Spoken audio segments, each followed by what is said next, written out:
The most common questions that I get from our customers is if we would turn over our customer records. Well, we've answered this multiple times, but I'll say it again right now for the record. If the ATF asks us for our records, the answer is a very simple no. You can't have them.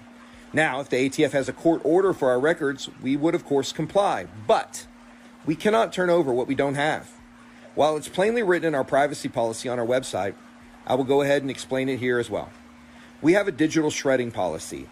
So once we no longer need a customer's personal info for legitimate business purposes, it's automatically scrubbed from our system. We don't take any steps to do it. It happens automatically. So with that said, we cannot turn over what we don't have. That statement and basically every statement they've ever put out has been BS. We're going to go over that particular statement in this video, but let's back up a little bit so you can understand the history of what I'm talking about basically every statement they've ever put out has been a bold-faced lie. So when the trigger first hit the market, I heard about it and I'm like, hey, do they got an approval letter? And I kept asking and then I was told yes. Yes, they do have an approval letter from the ATF.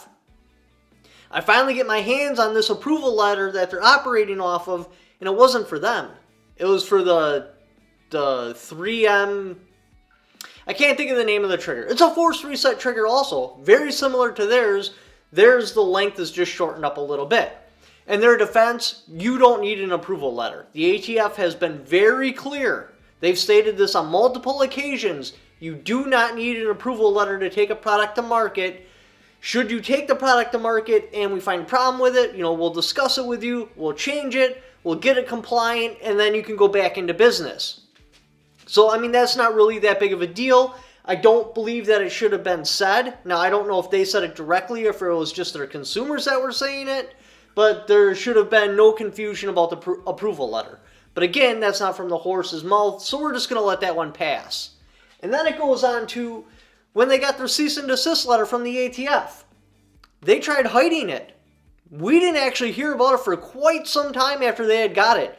By dumb luck, John Crump, and if you haven't been subscribed to his channel before, you need to. He's an investigative journalist, does a great job. Anyways, he winded up digging up this letter.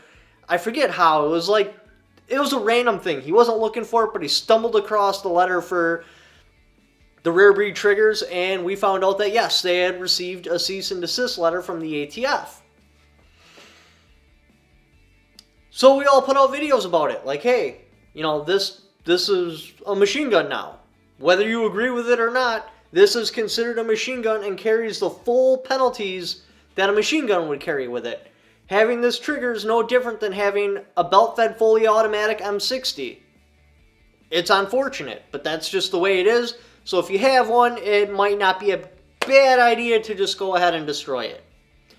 And that would be the normal response video. That's what happens when a company gets hit. That's the video everyone puts out. But then they started doing public announcements. And I'm like, okay, they're going to be like, hey, what I was expecting to see is, hey, our company got a cease and desist. This is BS. Our part is not a machine gun. We're going to fight this in court and we're going to win. If you'd like to help to donate to the fight, here's where you can do that. Instead, we get this letter or this video calling everybody that put out the video about the cease and desist letter Chicken Littles. And then he goes on to completely mislead the customer and convince them they're not facing any legal ramifications by owning, possessing, or buying, because they decided not to stop selling it, their product. I was like, whoa! I lost my shit at that point. I put out a few videos after that, got canceled for it, totally killed my channel for quite some time. Anyway, so that had happened. Well, as things progressed, they ultimately got raided, this and this happened, and they put out the video that I showed at the beginning of this one, saying that, hey, there is no customer list, it gets digitally destroyed every single time. Every night, once the order's complete, we destroy the customer list. Immediately, the red flag popped up in my head, because I'm like, one, what are you, laundering your money? Like, how is an accountant supposed to explain to the IRS where your money's coming from? Because when you do your bookkeeping in that, you have, this is where the money comes in, it's very clear, and this is where the money goes out. If there's anything that's not clear, you'll get audited. That's going to happen. Like, you are going to get audited. So one, how are you going to get an accountant hired that's going to agree to take your case when you can't prove where your money's coming from? It's just magically there. So that would be an accountant nightmare. Two, what if you do get audited? How are you going to explain that to the IRS? How are you going to explain where your funds are coming and going if you destroy all your records? They will run you over the coals and you're going to wind up paying massive fines that will take away all your profits. Another point I didn't think of that was actually brought up in this motion is if you suspect that a piece of information is going to be used in some sort of legal purposes, you know, like, I don't know, maybe receiving a cease and desist letter from the ATF, that probably that information, that customer list, is going to be relevant to the case, and you destroy that, that in itself is a crime. You can't do that. I never thought of that until I read it in there, but it makes sense because I've seen several murder shows where they're like, oh, and then the murderer was trying to destroy evidence. I mean, it's like, of course, he's trying to get away with murder, but yeah, that totally makes sense now. That in itself, destroying the evidence, would be a criminal charge. So in the cease and desist letter, not only do they for sure 100%, there's no reason to doubt whatsoever that they have a customer list because they've already provided it to the court. They just redacted names and addresses, but now they're being forced to provide a non-redacted copy to the court. They also go on to talk about him misleading their customers, because he was. There's no way, unless this guy has some sort of learning disability we don't know about, that he would think that there would be no legal ramifications to people buying his product after the letter. Because once you get that cease and desist letter, they told them, this is a machine gun. Yes, everything before that letter could have been explained away. Like, we didn't know, we had these different experts look at it. They all said it wasn't. We were operating under good faith. The customers, they could have been like, I bought this under good faith. I bought it before. You guys informed us it was a machine gun. And typically, you know, well, I shouldn't say typically. Obviously, for reasons we all know, you wouldn't be charged because that would be covered under ex post facto. As long as you're doing it all in good faith, that you believe what you are doing is legal. However, they continued to sell after the cease and desist letter, after it was dubbed a machine gun. How's a customer going to argue that he didn't think it was a machine gun when it was publicly known that the ATF had labeled that as a machine gun? How is Rare Breed going to argue that they didn't know it was a machine gun and they were operating in good faith when they already had a letter telling them it's a machine gun?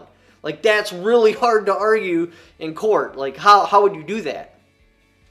So I'm still under the opinion that this is ultimately going to be one of the largest conspiracy cases we have ever seen. Because not only do they have the customer list, so if you've ever brought a Rare Breed trigger, they know your name, your address, where you live. There's no hiding that.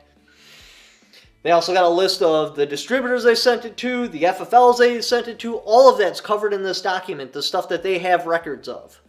All that digital shredding, magical bullshit, yeah, it was just a lie. Just a lie to keep the sales going, I'm assuming for greed. I mean, I hate to say that about a company, but honestly, I think it just all boils down to greed. And because so many of these products were sold, advertised, marketed, shipped around, transferred, delivered, after it was known publicly that it's a machine gun, I believe that that's why nobody's been indicted yet, because it's all going to get wrapped up into one giant conspiracy charge. I'm hoping I'm wrong, because it will literally cripple the gun community, because everyone's involved. Like, I shouldn't say everyone. A large majority of the gun community is involved in some way, shape, or form. So we'll have to see how all that plays out. But I think that's their end game. I believe that's why they haven't went after anyone yet, because they're still going over all this evidence with the grand jury, and there's a mountain of it. But we'll have to see how it plays out. But yes, just to rehash real quick, they do in fact have a customer list. They have in fact already turned this customer list over to the court system. It was a redacted copy, but looking at the motion going through, they have solid arguments why they can't hold back a redacted copy. They have to send the original one. There will be a normal copy submitted to the courtroom And even if they didn't submit that copy to the courtroom, should the ATF start really grinding on this one, they have the list. They'll just go in there with a search warrant and take it from them. So it doesn't really matter if they submit it to the court or not. Anyway, just trying to keep you guys up to speed. Sorry this was kind of a dark, doom and gloom video, but it's just the way it has to be. This guy has been full of shit from the beginning. I mean, just go through my video playlist. Like, him even being in charge of the company, he's full of shit. Like, over and over and over again, he's just lied to the general public. Anyway, thank you for watching. If you'd like to help support the channel, got my Patreon right there. I also have affiliate links in the description down below. Just by clicking on those links, even if you don't purchase what that particular link is for, just clicking on it and doing the Amazon shopping you were already going to do anyway. And a little kickback for it because you came there off my channel. Thank you for watching. Don't forget to subscribe.